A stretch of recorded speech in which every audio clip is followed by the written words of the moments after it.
সোনালী ব্যাংকের ৪,৫০০ কোটি টাকার কেলেঙ্কারির পর নড়েচড়ে বসে সরকার। কারণ খুঁজে বের করার নানা চেষ্টা করা হয়।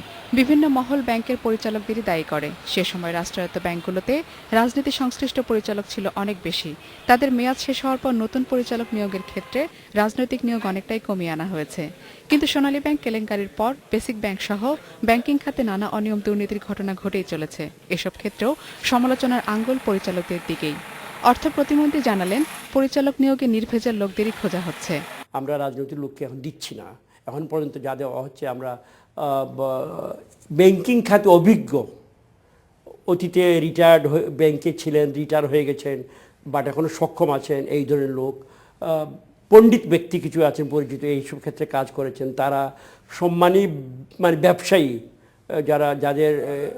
যাদের সম্বন্ধে কোনো বাজারে নাই, মানে বদনাম নেই, টাকা পয়সা নিয়ে নয়ছয় করা বা যে ব্যাংক ঋণ টিন ব্যাপারে এইগুলো বাছাই করে আমরা নিয়োগ দিচ্ছি খুব সাবধানে। ব্যাংকিং খাতের শৃঙ্খলা দেখার দায়িত্ব মূলত বাংলাদেশ ব্যাংকের। তবে বিশৃঙ্খলা বন্ধ করতে অর্থ মন্ত্রণালয় হস্তক্ষেপ করবে বলে জানান অর্থ প্রতিমন্ত্রী। যদি আমরা টের পাই যে অন্যায় হচ্ছে, আমরা পূর্বের তুলনায় অনেক দ্রুত গিয়ে আমরা সেখানে হাত দিব। এই বিশ্বাসটা বা এই ধারণাটা তাদের মনে আনতে হবে যে আমরা শুয়ে থাকবো না। আমাদের পক্ষে বাংলাদেশ ব্যাংক অবশ্যই সঙ্গে সঙ্গে অ্যাকশন নেবে সরকারের পক্ষে।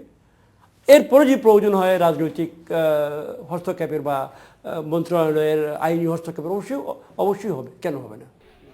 পরিচালনা পর্ষদ ছাড়া বিভিন্ন ইস্যুতে রাষ্ট্রায়ত্ত ব্যাংক সহ অন্যান্য ব্যাংকের অনিয়ম দুর্নীতি নিয়ে অর্থ মন্ত্রণালয় বাংলাদেশ ব্যাংককে প্রয়োজনীয় নির্দেশনা দিয়েছে বলে জানিয়েছেন অর্থ প্রতিমন্ত্রী।